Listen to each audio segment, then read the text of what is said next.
Imagine this. You're born at the foot of the greatest mountain on Earth, but you're forbidden forever from ever climbing towards its clouds.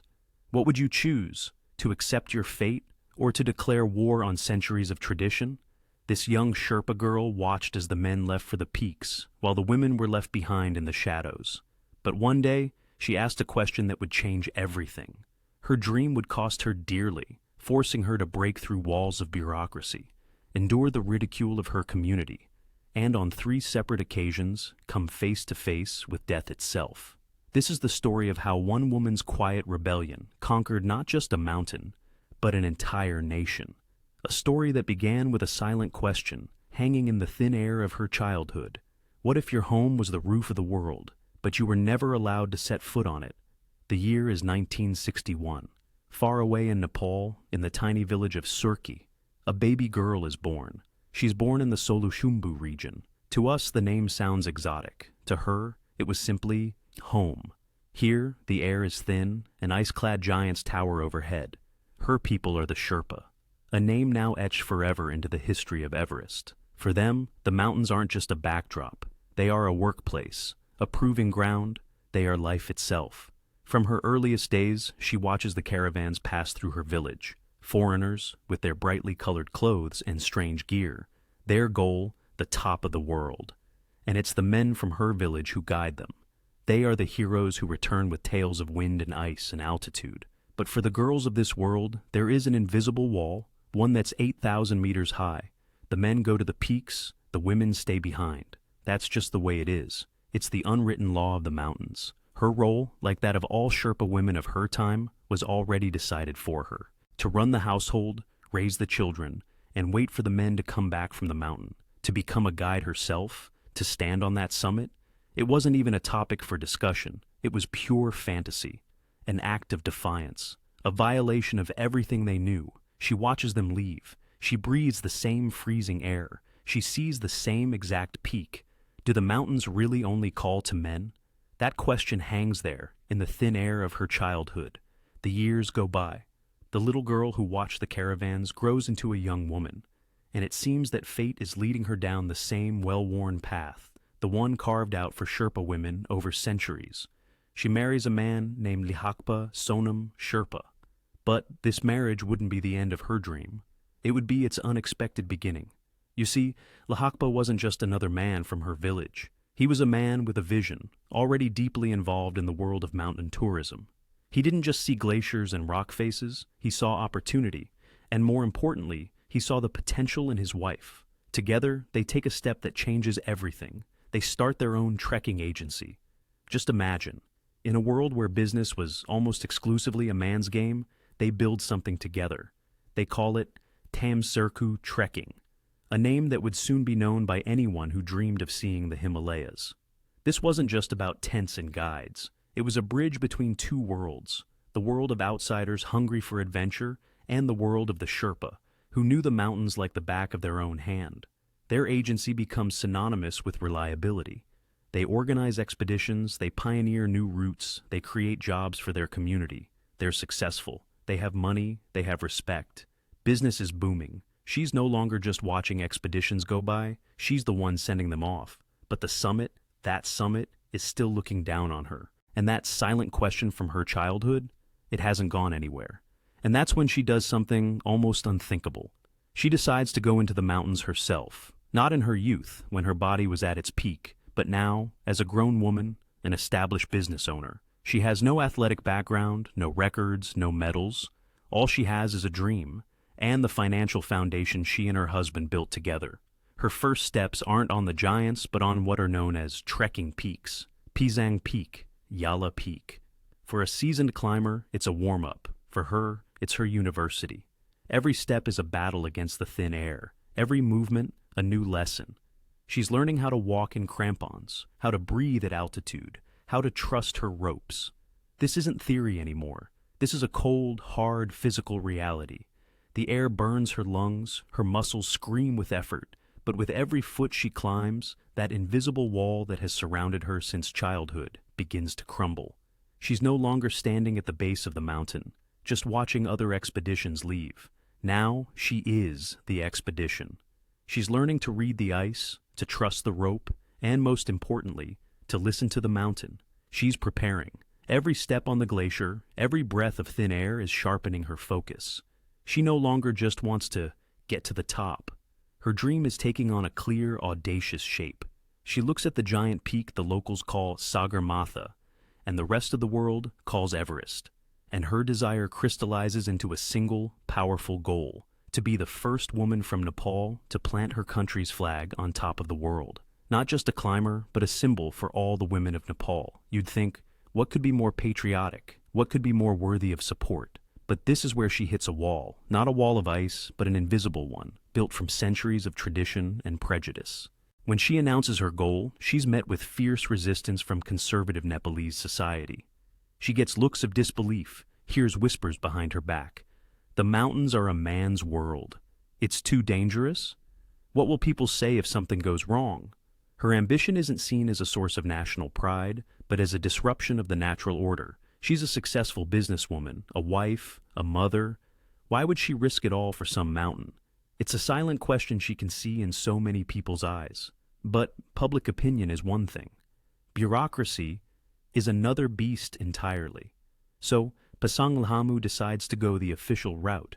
Using her own experience and resources, she puts together a proposal for an all-female Nepalese expedition to Everest. She submits the application to the Ministry of Tourism for a permit, the official permission to climb, and she's denied. The official reason? The team lacks sufficient experience.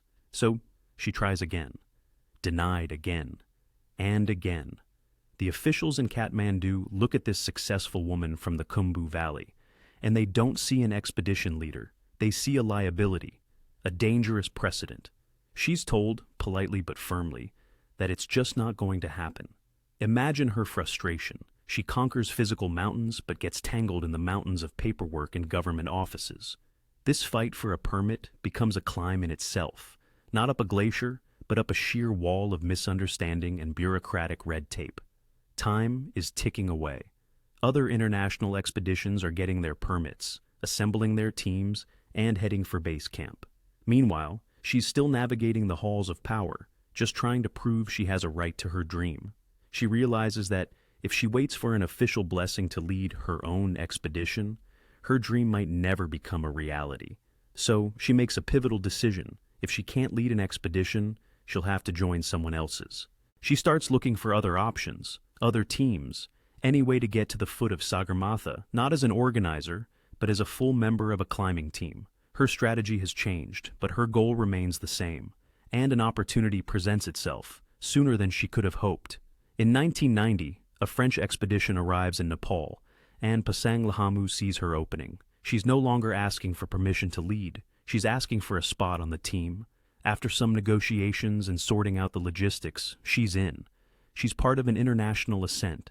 Here, she's a guest, not a leader, not a national symbol, just another climber, ready to take on the mountain. This is a completely new experience for her. For the first time, she's taking the classic route up the southeast ridge, tackling the treacherous Khumbu icefall, crossing the western CWM, and ascending the massive Lhotse face. Her body and spirit are tested to their absolute limits, and she proves, most importantly to herself, that she is physically ready for this. The team reaches the South Col, a vast plateau at nearly 8,000 meters. It's a desolate, windswept lunar landscape, the gateway to the infamous Death Zone. From here, the summit seems almost within reach, but this is where her first summit push comes to an abrupt end. The expedition makes the call to turn back. It could be the weather, the climbers' conditions, a logistical issue. Whatever the reason, the result is the same for her. She's standing on the doorstep of her dream. She can see it, but she can't step inside. But this disappointment doesn't break her. It forges her. She returns home not defeated, but armed with priceless experience. Now, she knows what she's up against. She knows every treacherous section of the route. She can feel the mountain's every breath. And so, the very next year, in 1991, she's ready to try again. But this time, everything is different. This isn't someone else's team. This is the Sherpa Everest expedition, organized by her own people and led by her own husband. Pasang Lahamu is the deputy leader. Now, she's one of the people calling the shots. The responsibility is immense. They're following the same route, But this time, she feels a new sense of confidence. She's been here before. The icefall, the Lhotse face, the South Col. It's all familiar territory now. The team moves like a well-oiled machine, pushing higher and higher, much higher. They push past the 8,700-meter mark, reaching the final ridge near the south summit. The entire world is literally at her feet. They're just hours from their ultimate goal. It seems like one last push is all it will take. But a mountain is a living thing, with a mind of its own. And right at this moment, it decides to show its darker side. The weather turns with terrifying speed. The wind whips into a hurricane, and visibility drops to just a few feet. Their oxygen is running dangerously low. The team faces an impossible choice: risk it all for the summit, or turn back and live. It's an agonizing decision, but it's the only one that will keep them alive. They turn back. For 2 years in a row, Everest had let her get so close, taunting her with the taste of victory, only to throw up an icy wall at the very last second. To be defeated twice, right at the finish line? For most people, that would be the end of the story. But for Pasang Liamu, it was a signal to push even harder, to be even more relentless. There was no time for second-guessing. The mountain would always be there, but her strength, her window of opportunity, wouldn't last forever. By the winter of 1992, she was already back at it. She doesn't wait for the spring climbing season. She joins a joint Russian-Nepalese expedition to another 8,000er, Cho Oyu. It's the world's 6th highest peak, and a winter ascent is a true test for even the most seasoned climbers. For her, this isn't about conquering a new mountain. It's a dress rehearsal for the main event. She's testing herself in extreme conditions, acclimatizing, keeping her body and mind in physical and mental shape. She pushes to 7,000 meters, but deliberately holds back from the summit. The ultimate prize is still Everest. This brutal winter climb is just a prelude. The real game begins in the spring of 1992. Pasang Lhamu does what everyone had been waiting for. She leads an expedition herself, and not just any expedition. This is the Nepalese Women's Everest Expedition, the first all-female, all-Nepalese team in history to take on the top of the world. Now, it's not just her personal dream on the line, but the pride and hopes of all Nepalese women. The weight of that responsibility is immense, like a glacier. The eyes of the entire nation are on her. The newspapers are covering their every move. And so, it's the spring of 1992. She's back at the foot of the mountain for the 3rd time. The route is painfully familiar. Every ledge, every crevasse in the Khumbu icefall is etched into her memory. She leads her team with confidence, like a veteran who knows every trap in this icy labyrinth. Step by step, they climb higher. The western Sidabem, the Lhotse face, the South Col. Each stage is a small victory in itself. And then, they enter the death zone. The air here is so thin that every breath is a struggle. Every single step requires a titanic effort of will. But they keep going. They pass last year's high point, 8,750 meters, higher than she's ever been before. The south summit is no longer a mirage. It's real, almost within reach. The true summit is just over 100 vertical meters away. This is the final push. And then, like a cruel twist of fate, the mountain intervenes. The weather doesn't just turn, it collapses on them. A wall of wind and snow, like a trap snapping shut. This isn't just a storm, it's a cruel joke from the elements. Visibility drops to 0. To keep moving would be pure suicide. A 3rd time. To stand on the brink of triumph for 3 years straight, only to be thrown back. Once again, she's forced to give the order to turn back. Back home, her story is becoming a national drama. To some, she's an unbreakable hero, a symbol of sheer persistence. But others are starting to whisper. Maybe she just doesn't have what it takes. Maybe the mountain itself is rejecting her. The pressure is becoming unbearable. For her, this is no longer about personal achievement. It's about honor. She feels like she has no choice but to make one last attempt, no matter the cost. A 4th attempt. Just let that sink in. 3 times the mountain had said no. 3 times it had thrown her back from the very summit, as if testing her resolve. Anyone else would have broken, would have given up. But Pasang Lhamu, she channels the pain of those failures into fuel for one more push. She can't stop now. This has become her personal war, her obsession. The spring of 1993. She's back, standing at the foot of the ice giant. But this time, things are different. The expedition is bigger, more ambitious. Her all-female team, the Nepalese Women's Everest Expedition, is now part of a much larger international effort. Officially, Pasang is the deputy leader, but everyone knows who the real driving force is, the heart and soul of the entire operation. She's not just backed by her businessman husband and his considerable funds. This time, she has major sponsors, including the beer brand San Miguel. Their logos on the jackets and tents aren't just for show. They're a sign of immense trust, and even greater pressure. The stakes have never been higher. Down in base camp, that multinational beehive at the foot of the giant, all eyes are on her. Seasoned climbers from around the world see something more than just determination in her eyes. They see a different kind of focus, one that's almost frightening. She's like a wire pulled so taut it's about to snap with a high-pitched scream.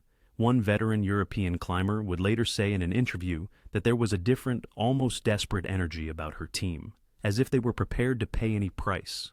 For many Western climbers, an ascent is a sport, a challenge, an adventure. But for Pasang, this isn't a sport. This stopped being about a personal record a long time ago. This is a battle for everything, for her honor, for the recognition of Nepalese women, for the right to go down in history not as the one who almost made it, but as the one who conquered. She's not looking back anymore. The bridges have been burned. All doubt has been cast aside. Her eyes say only one thing. It's me, or the mountain. She has put everything on the line, and the mountain has accepted her wager. The final decisive act of this great drama was about to begin. The game was on. The final push. From the larger team, a spearhead is formed, the summit team. Leading the charge, of course, is Pasang Lahamu herself. At her side is her shadow, her rock, her lifeline, Sonam Charing Sherpa. He's not just a guide, he's a living legend, a man who has already looked down on the world from this very peak 5 times. He knows every twist of this icy ridge, every whim of the wind. Rounding out the group are 2 more seasoned Sherpas, Pemba Norbu and Lahakpa Gelu, a strong, solid team. On paper, they were perfect. They choose the classic route, the southeast ridge, the path of the pioneers, the most well-worn trail to the sky. But the mountain doesn't like being taken for granted. It always finds a way to surprise you. Right from the start, something's off. Their pace is slower than planned. Every step feels heavier than it should. Every breath is a battle. Time, the most precious resource in the death zone, starts slipping through their fingers like sand. Down below, in the camps, people watch their tiny, barely visible figures through binoculars. The radio crackles with tension. More experienced climbers are shaking their heads. They see what the team on the mountain either can't or won't see for themselves. They're too slow. They need to turn back. There's an unwritten rule. If you're not on the summit by 2 in the afternoon, you turn around. No questions asked, no excuses, because the mountain doesn't forgive being late. But Pasang doesn't hear those voices. Or maybe she doesn't want to. She pushes forward, stubbornly, step by step, burning through the last of her strength and oxygen. And then, April 22nd, 1993. It's well into the afternoon. The sun, which shines but gives no warmth, begins to sink toward the west. And in that moment, they take the final step. They are standing on top of the world, the roof of the planet. Pasang Lahamu Sherpa, the first Nepalese woman to summit Everest. She's done it. She has proven everything, to herself, to her country, to the entire world. The dream, earned through suffering, begged from the ice gods, has come true. For a moment, it seems the mountain has finally been conquered, that the drama is over, and the curtain is about to fall to the sound of applause. She looks down at the world spread out beneath her feet, and in that brief moment of absolute triumph, a smile of pure, boundless joy freezes on her face. But on Everest, the summit is only halfway, and it's the most dangerous half. The brief moment of euphoria gives way to a sobering reality. A quick photo, a glance at the watch, and a horror that begins to creep up the spine like an icy serpent. They're out of time. It hasn't just run out, it has vanished, stolen by the mountain in exchange for this brief moment of glory. They begin their descent, catastrophically late. The sun is no longer an ally, but an indifferent spectator, preparing to slip below the horizon. And that's when the mountain reveals its true nature. In the blink of an eye, the brilliant blue sky is swallowed by a leaden gray. The wind picks up. At first, it's just a gust, but within minutes, it becomes an icy predator, stalking the ridge, knocking them off their feet, and ripping the last of the warmth from their lungs. The temperature plummets with every passing minute. Each breath freezes instantly, turning into a cloud of needle-sharp frost. They're trapped on the most dangerous section, the knife-edge ridge that connects the main summit to the south summit. To the left, a sheer drop into Nepal. To the right, into Tibet. A single misstep, either way, will be their last. And in this frozen hell, the strongest among them begins to break. Sonam Tsering, a 5-time Everest summiteer. A man who was like a rock. Suddenly his movements become clumsy, erratic. He starts stumbling on even ground. Pasang turns and sees the look in his eyes, blank, unfocused. It's a dreaded sign every high-altitude climber knows. The brain, brutally starved of oxygen, is beginning to shut down. And then, Sonam just collapses into the snow. That's it. He can't go on. For the rest of the team, it's a shock. Their lifeline, their most dependable guide, has just become a liability. Pemba and Lhakpa try to get him up, but in the thin air at this altitude, his body is nothing but dead weight. They pull, they push, they scream in his face, trying to break through to whatever consciousness is left. It's no use. The legendary Sherpa is no longer in control of his own body. Pasang's dream, which had just become a reality, is turning into a brutal trap right before her eyes. They're perched on the edge of an abyss, on a narrow ridge of ice and rock, and their most experienced teammate is helplessly freezing to death, just yards from the top of the world. A single thought hammers in the minds of the other Sherpas, a thought as cold and sharp as an ice axe. We have to move. We have to get down, right now, before the storm hits with its full force, while they still have any chance at all. It's the brutal arithmetic of survival at 8,000 meters. The mountain has no room for sentiment. One person who can't move can drag 2, 3, all of them down into the void. Pemba and Lhakpa look to Pasang, their eyes filled with desperation and a silent question. They're waiting for her call. She's the expedition leader. Her word is law. And the law of the mountain is simple: every man for himself. But as Pasang looks at Sonam's still form, her loyal friend, she doesn't just see a problem. She sees the man who helped her reach the summit of her dreams. To leave him here would be a betrayal, not just of him, but of herself. A betrayal of everything she believed in. This is a decision you don't make with your head, but with your heart. And it flies in the face of every instinct for survival. And then, Pasang's voice cuts through the wind. Quiet, but as solid as the frozen rock beneath them. She's not leaving. She won't abandon the man who stood with her at the top. To the other Sherpas, her words sound like a death sentence. They try to change her mind, the sheer terror audible in their voices. Staying here, they plead, is suicide. They have no tent, no sleeping bags, not nearly enough oxygen to survive the night at this elevation. But she is unmovable. And then comes the hardest moment. The group splits. Those with any strength left, with hearts breaking, turn their backs and begin a desperate descent into the encroaching darkness, forced to leave their leader on the ridge. Every step they take downward is a torturous choice between loyalty and their own survival. But Pasang Lahamu remains. She kneels beside Sonam Tsering at 8,750 meters on a narrow blade of ice above the abyss. The wind howls like a wounded beast, hurling shards of ice into her face. She tries to shield him with her own body, but it's like trying to stop an avalanche with an open hand. The temperature plummets, cutting through every layer of clothing, freezing them to the very bone. The oxygen in her canister is nearly gone. Every single breath is a monumental effort. They are alone. On the roof of the world, which in just a few hours has become their frozen trap. Beneath the indifferent diamond stars, lighting up in the inky sky. Ahead of them lies a cold night. A night in the death zone, caught in the embrace of a merciless giant. Meanwhile, 2 men fight for every step on the way down. Pemba Norbu and Lhakpa Gelu. Every breath feels like a red-hot nail in their lungs. Every step, a blind dance on the edge of an abyss. They aren't just descending, they're fleeing a howling storm, hot on their heels. But it's not the physical pain that's the heaviest burden. Echoing in their minds are Pasang's words, her refusal to turn back. With every meter down, the distance between them and her, their leader, grows. This isn't a descent to safety. It's a descent with a heavy heart. They finally make it to Camp 4 on the South Col, at around 8,000 meters. Here, surrounded by tattered tents flapping in the wind, it feels like they can finally breathe. But it's just a brief respite before the next battle. They look at each other. There's no relief in their eyes, only a steely determination. They can't just sit and wait. The plan forms in an instant, unspoken. They have to grab oxygen tanks and try to fight their way back up. It's insane. To head back into the very heart of the storm, they just barely escaped. But leaving them up there, that would be even crazier. Pemba Norbu, the strongest of the group, takes on the mission. He checks his gear, grabs 2 precious oxygen tanks, and takes a step outside the tent. He steps into another world.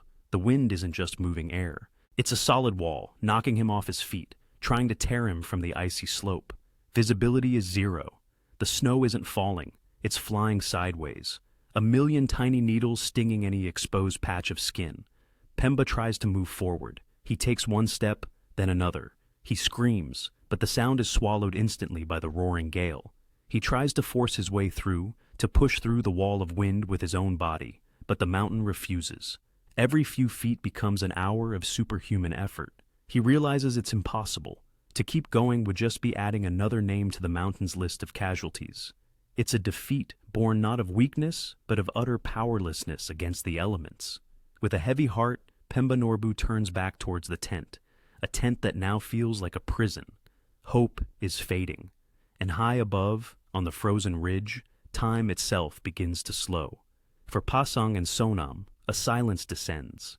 Not because the wind has stopped, but because their consciousness is beginning to dissolve into the icy fog of hypoxia and hypothermia. The cold doesn't burn anymore. It embraces, sapping the last of their warmth, the last of their thoughts. They're no longer fighting. They just sit there, side by side, 2 silhouettes against a raging universe, beneath stars that now feel impossibly far away. On the night of April 22nd, into the 23rd, their struggle comes to an end. Their final resting place is the icy ridge of Everest, just 100 meters from the summit they fought so hard to reach. The official report would be brief and clinical. Death due to hypothermia, extreme exhaustion, and the effects of altitude sickness, all brought on by extreme weather conditions.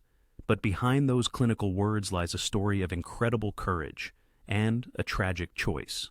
Down at base camp, the silence is pierced by the crackle of a radio. The news had just arrived yesterday. The summit had been reached. Pasang, the first Nepali woman on Everest.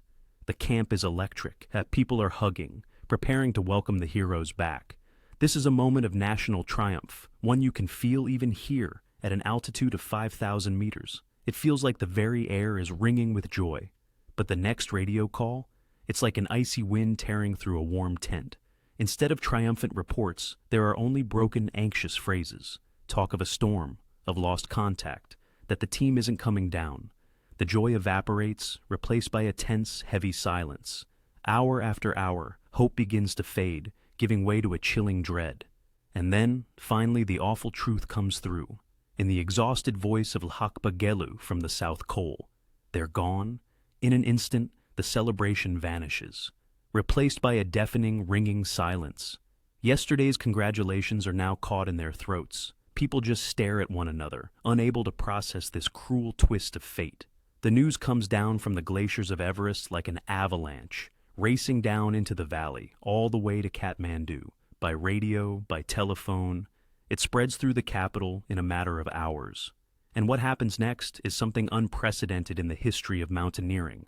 Nepal is plunged into mourning, not an official mourning declared by some decree. This is real, a grassroots grief coming straight from the heart.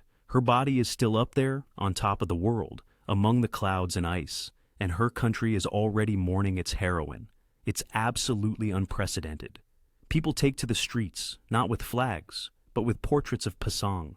Monasteries light thousands of candles. The usual chatter in tea houses and markets dies down, replaced by whispers about her bravery. Outside of Nepal, the story is received differently.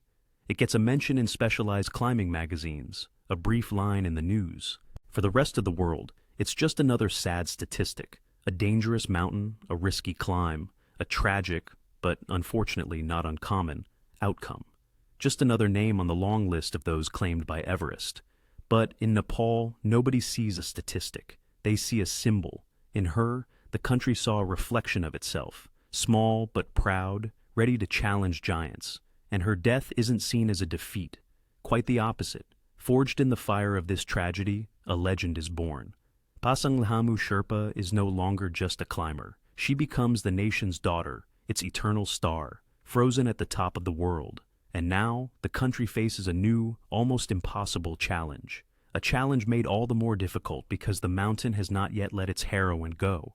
Down below, in the world of the living, there is life, grief, and the birth of a legend.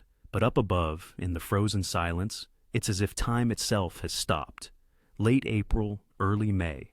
At an altitude of over 8,700 meters on the south summit lies a frozen reminder of the tragedy. It's a place climbers call the Zone of Silence. Here, the air is so thin the human body can no longer recover. With every breath, it just slowly shuts down. A helicopter can't reach this altitude. Any recovery operation in these conditions is, essentially, another incredibly risky climb. And for now, the mountain is closed.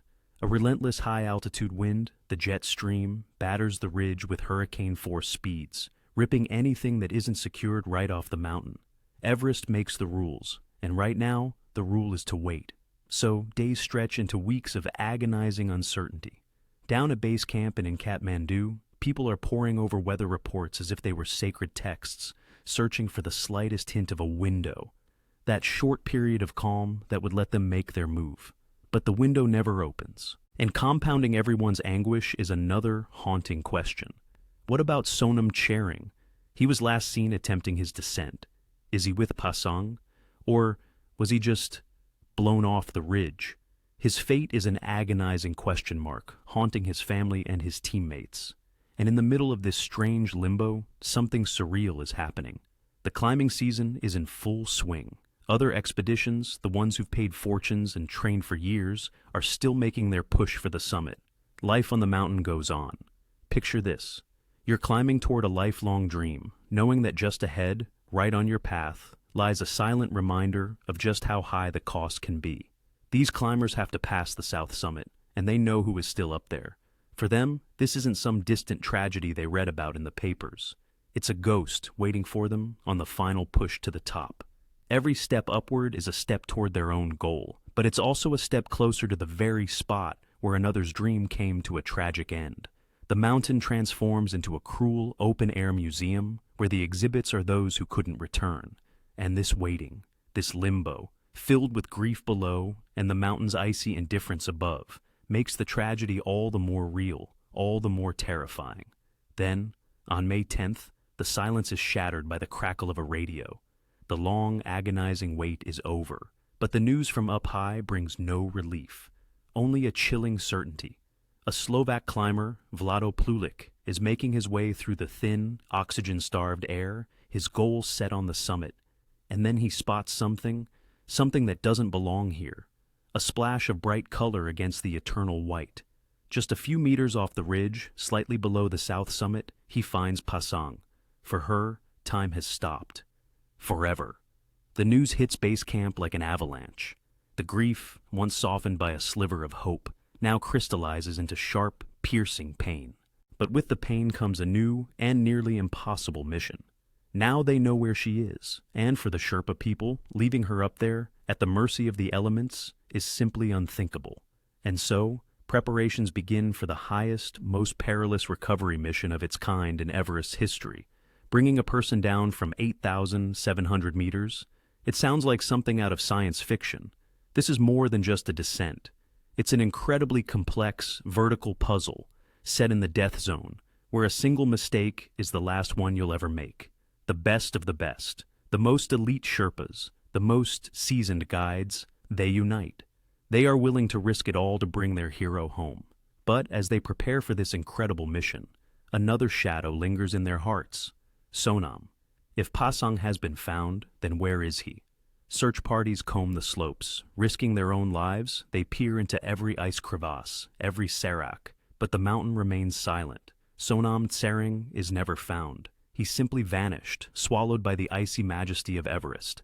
His story ends without a final chapter, becoming one of the mountain's eternal mysteries. The pain of one loss is deepened by the emptiness of another. And so, the operation begins. This isn't a rescue, it's a farewell. A team of the strongest climbers, roped together like a single thread of hope, begins the slow descent, foot by foot. Every step down is a battle, against gravity, against the wind, against their own exhaustion. They aren't just carrying a lifeless body. They are carrying their national hero, their sister, a symbol of hope for an entire nation. It's a slow, reverent, and incredibly dangerous ritual of return. Everest, which took her so cruelly, finally lets her go. Slowly, reluctantly, it releases her into the arms of her people. Pasang Lhamu Sherpa is coming home from the mountain, and now she is in Kathmandu. The city that sent her off with hope now welcomes her with quiet sorrow. The air here is different, warm, humid, filled with the sense of life, so unlike the thin, icy silence of the summit. But today, it feels heavy, thick with a shared grief. The mission on Everest is over, but here, in the valley, the final chapter of her story begins. A chapter she won't write, but her people will. What happens next isn't just a memorial service, it's a nation's farewell. The streets of Kathmandu transform into a living, silent river of people. Thousands, tens of thousands pour out from their homes, their shops, their workshops. They line the road where the procession moves slowly by. The old and the young, men and women, Sherpas and valley dwellers, they are all here. There is no emptiness in their eyes, but a mixture of pain and pride. To them, Pasang isn't just a climber. She is their daughter, their sister, their dream, embodied in a small woman who dared to challenge the sky itself. Every step of this procession is a silent dialogue between a hero and her people, and this grief is shared by the entire country. Her farewell becomes a state occasion. For the first time in the history of Nepal, a woman is honored in this way. This act of recognition is not just a tribute to her personal courage. It's a recognition of the entire Sherpa people, their contribution, their sacrifices, which for so long had remained in the shadow of the great expeditions. The Prime Minister, members of the royal family, they all bow their heads, a silent acknowledgement. She changed the game forever. She proved that the summit wasn't just for foreign daredevils, but also for those who call these mountains home. But the recognition doesn't end on this day.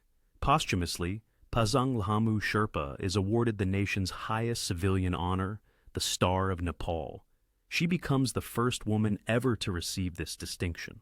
This award is more than just medal and ribbon. It is a period at the end of her earthly story, and an ellipsis in her legacy. The star she never got to see from the top of the world now shines forever in her name. Her life story is over, but her legend is just getting started. A legend isn't something you find in a book. It lives on the streets, in conversations, in the everyday. And that's exactly what's happening with Pasang's legacy. Her face, her determined gaze, now looks out at the world from a tiny piece of paper. Just think about it. For the very first time in Nepal's history, a postage stamp features the face of a woman, not a queen, not a goddess, but an ordinary Sherpa woman who dared to dream. This stamp isn't just for postage. It's a small but powerful revolution. Now, her story travels with every letter, reaching the most remote villages and crossing borders, a silent testament to her bravery. Her name becomes a part of everyday life, a piece of national pride you can literally hold in your hand. But that wasn't enough. The nation wanted her name to be heard every single day. And so it was. A bustling, vibrant street in Kathmandu is given a new name, the Pasang Lhamu Highway. Her name is no longer just a memory. It's a direction, a route that carries the lifeblood of the capital. Taxi drivers, students, shopkeepers, they all say her name dozens of times a day. And all across the country, schools are opening in her name. Girls sitting at their desks now know that education is their path to the top, their own personal summit. Pasang becomes their guiding star, a living example that anything is possible. Then, in the Budanilkantha district of the capital, something even more profound takes place. Here, amid the city's hustle, a bronze statue of her rises. It's not just a statue. It's a moment of triumph and resilience, frozen in time. Her bronze form, captured in mid-stride, is forever gazing towards her beloved Himalayas. People don't just come here to look. They come to stand in silence, to reflect, to touch the cold metal that holds a fiery dream, now frozen forever.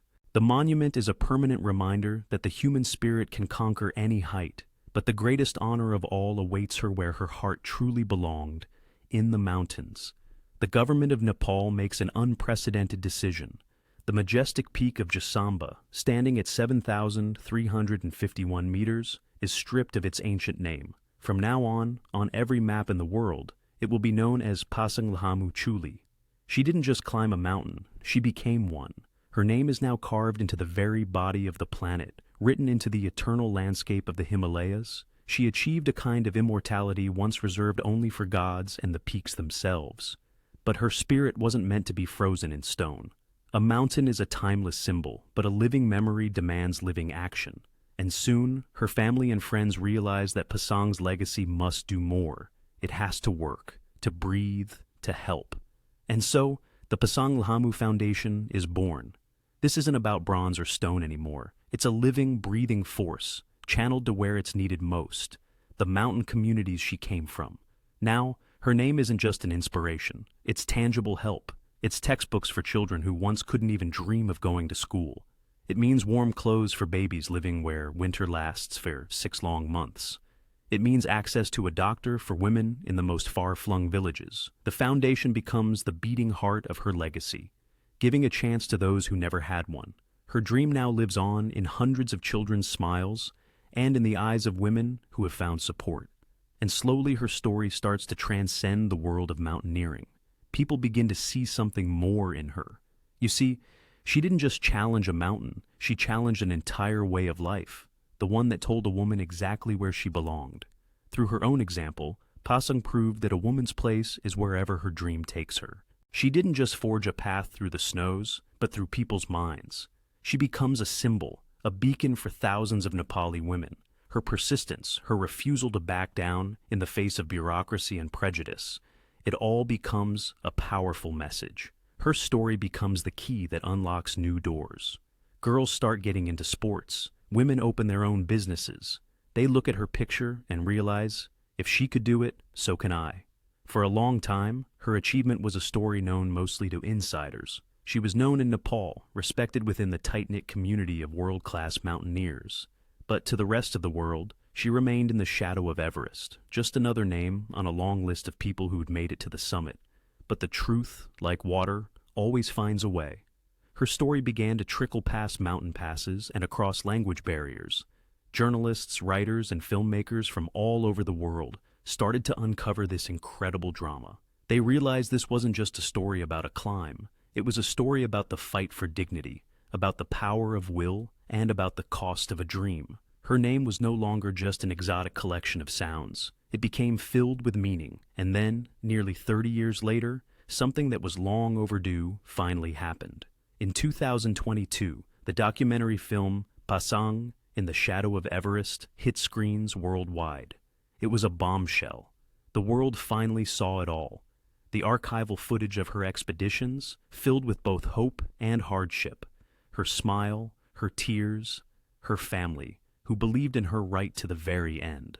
The film pulled back the curtain, revealing not just a climber, but a real human being with her own fears and her unbreakable resolve. Her quiet voice and her iron will now resonated across the globe in dozens of languages. Millions of people who had never even seen a mountain now knew her name. The story of Pasang Lahamu Sherpa was no longer just a Nepali legend. It became a global story about the power of the human spirit, one that continues to inspire generations.